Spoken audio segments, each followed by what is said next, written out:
Gostaria primeiro por começar por agradecer a sua disponibilidade para esta entrevista, por isso, muito obrigada.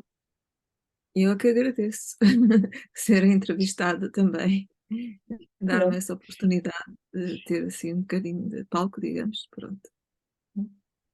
Começaria por perguntar se cresceu numa família de leitores ou que encorajava a leitura, se sempre esteve rodeada por livros. É assim, na minha casa não havia muitos livros, mas éramos leitores de outra maneira. Ah, o meu pai comprava o jornal, gostava muito de ler o jornal, ele e a minha avó, que vivia connosco, a minha mãe também lia de vez em quando. E é interessante que eu, até numa conversa muito recente com a minha irmã mais nova, que tem mais memória das coisas passadas, ela lembrou-me que na altura os Ardinas entregavam jornais nas casas, e nós morávamos num apartamento no terceiro andar e ela tirava com o jornal para a varanda todos os dias. Portanto, o jornal chegava à casa todos os dias, que é interessante, já não me lembrava. Ah, Nós comprávamos, meus pais compravam-nos alguns livros aos quadradinhos, Mica e essas coisas assim, mas os livros principais eram da biblioteca itinerante da Gulbenkian. Tanto eu como a minha irmã mais nova, principalmente, íamos buscar os livros e depois trocávamos e líamos. Estávamos sempre ansiosas pela chegada da biblioteca, portanto, sempre os livros sempre estiveram connosco, sim, nesse aspecto. Ok. Tem algum livro que leu em criança que considera um dos seus preferidos até hoje? Ou continua a ler até os dias de hoje? Sim, claro que o meu livro preferido de todos os tempos é O Pequeno Príncipe, eu sei que muita gente tem essa preferência.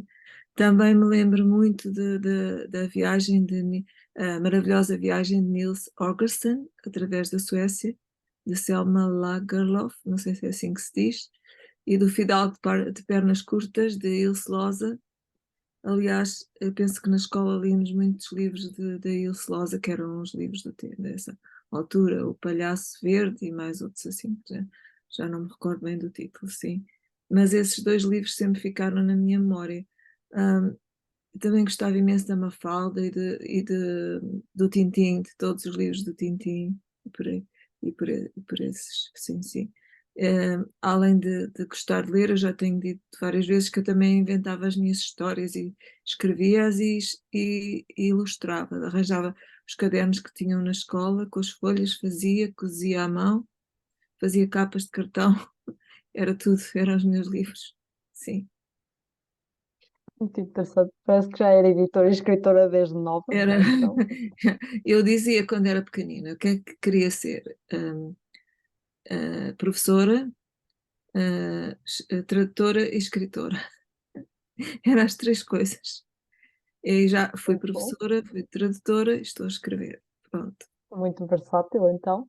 Ahm, Agora gostaria de lhe perguntar porquê escrever livros de literatura infantil-juvenil? Ok. Eu não sei se sabe, eu também escrevo algumas coisas para adultos, mas para as Sim. crianças é diferente, porque eu gosto de criar magia, e acho que as crianças aceitam o pacto ficcional mais facilmente. Por outro lado, eu gosto muito de dar voz aos animais, às plantas, etc., à natureza especialmente. E acho que isso é mais fácil para as crianças entenderem, pôr as árvores a falar, como seria se as árvores falassem, pôr os animais a falar, o que é que eles têm para nos dizer, o que é que podemos aprender com eles. É por isso é que eu gosto de criar esse mundo. E por outro lado, também gosto de às vezes criar histórias em que as crianças aprendem, não é bem aprender o que eu queria dizer, é em que as crianças vejam como é que podem lidar com certas situações, que, que têm a ver com emoções difíceis para eles. E vendo essas coisas em histórias é mais fácil, penso. Portanto, é por E, isso que eu gosto de escrever para crianças, sim.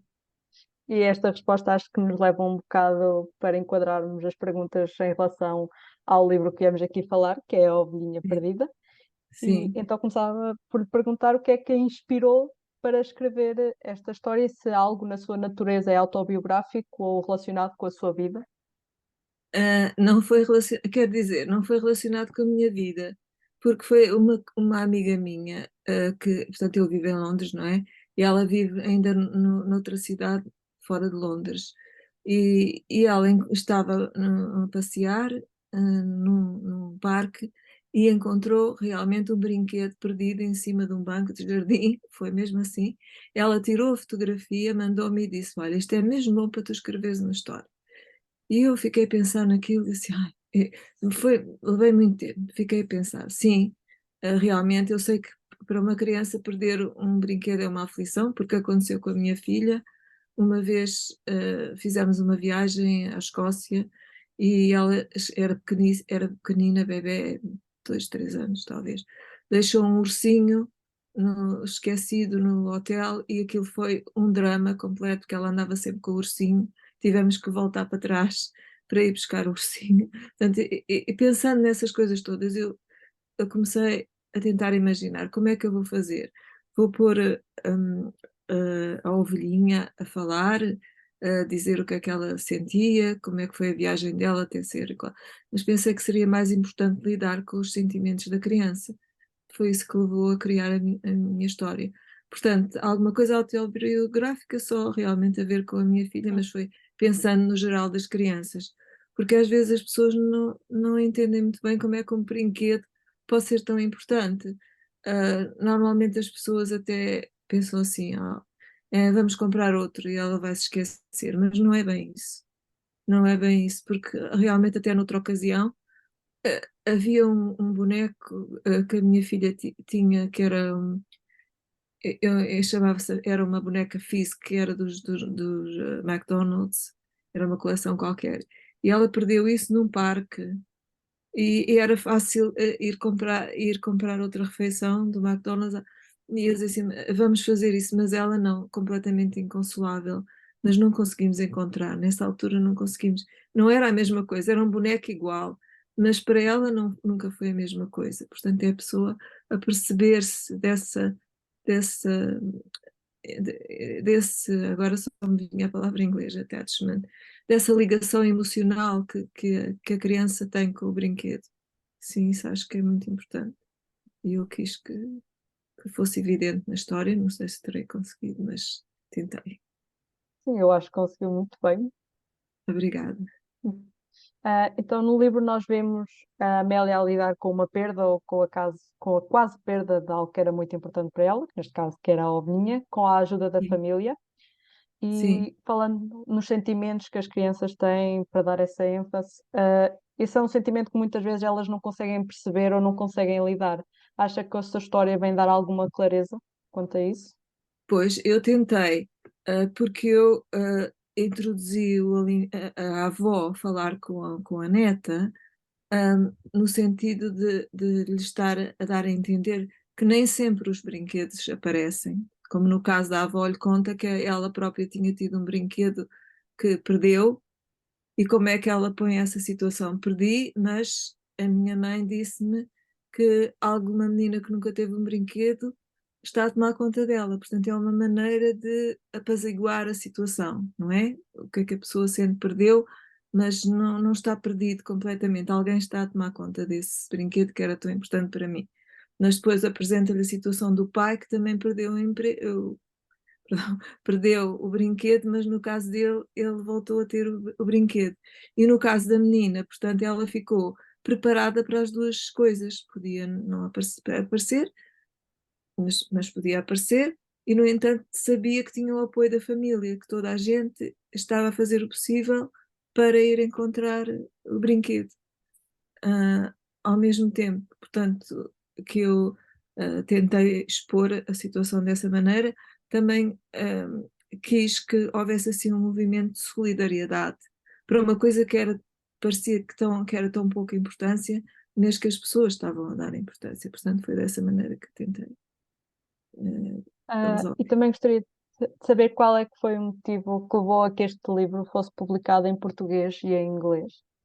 Ok, é assim, a proposta veio da parte do editor, Uhum. do Dr. João Manuel Ribeiro. Eu primeiro, claro que concordei imediatamente, por várias razões. Primeiro porque eu vivo em Inglaterra, não é? Eu estou muito habituada a lidar, faço traduções e por acaso eu tenho feito dezenas de traduções de livros bilíngues, mas tem sido ao contrário, de inglês e português. Portanto, tenho trabalhado com uma editora que publica livros em duas línguas, sempre com o par em inglês e outra língua, e eu faço português. Portanto, já estava habituada e achei boa ideia. Nessa altura tive que encurtar um bocado o texto, mesmo assim ficou, de certa maneira, um pouco longo para o formato do livro. Mas achei boa ideia por várias razões. Primeiro, porque é muito importante, eu acho que neste momento há muitas crianças que estão deslocadas do seu próprio país aqui, e eu própria, aliás, fui professora do ensino português no estrangeiro aqui, e sei que há muitas pessoas, por um lado, vêm de Portugal, não têm tanto conhecimento da língua, e há aquela fase de transição em que os livros bilíngues ajudam imenso, porque podem comparar o texto e podem, no contexto, começar a entender algumas palavras. Portanto, não é uma questão de ser tradução à língua, porque, aliás, nem pode ser. Uh, Aliás, a editora onde eu trabalho até, até chama retelling, ou seja, reconto das histórias. Portanto, não se pode fazer uma coisa, tradução à língua, mas ajuda a aprender. Por isso, no caso dos meninos, tanto dos ingleses como dos portugueses, aqui na Inglaterra, dos que estão a aprender português e inglês, quer dizer, isso tem a ajudar imenso.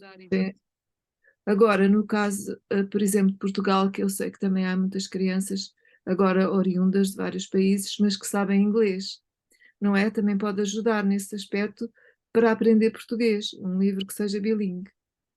Portanto, eu achei que era uma excelente ideia e não me importava de continuar com projetos assim. E a última parte da sua resposta leva-me a perguntar se estão agora em processo ou a germinar alguns novos projetos, não só na área da literatura infantil-juvenil. É assim, estou neste momento a rever um outro livro de contos que está para ser publicado em breve, que tem muito a ver com a natureza, com os animais e como os animais são importantes, portanto que é isso que eu gosto de dar voz, chamar a atenção para coisas que as pessoas às vezes não estão a pensar em relação à natureza. Portanto, já está ilustrado, em fase de revisão, mas esse não vai ser bilingue, que eu saiba. Até agora, pelo menos, não houve nenhuma proposta, até porque é para crianças mais velhinhas. Um, À parte disso, eu também tenho outras histórias já assim em germinar, que também têm a ver com a natureza, pôr as árvores a falar, o que é que elas têm para nos dizer? Sim, também são muito importantes na natureza.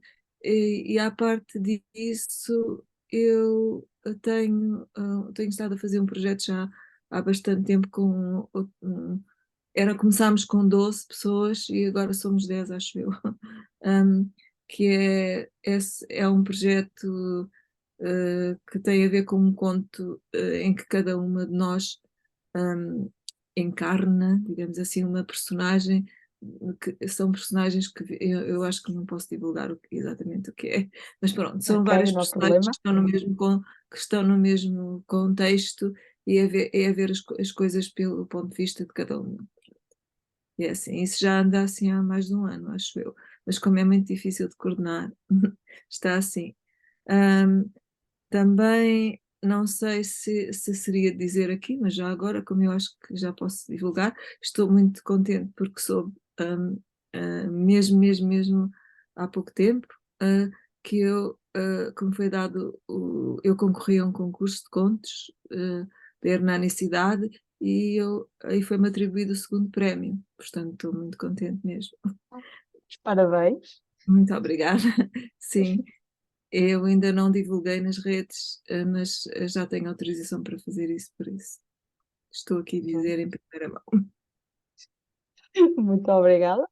Obrigada. Ah, ah, Pronto, e é uma entrevista pequena, não tenho muito mais para dizer, mas obrigada por esta oportunidade. Gostei muito de a conhecer e espero muito. Obrigada, igualmente, também para si.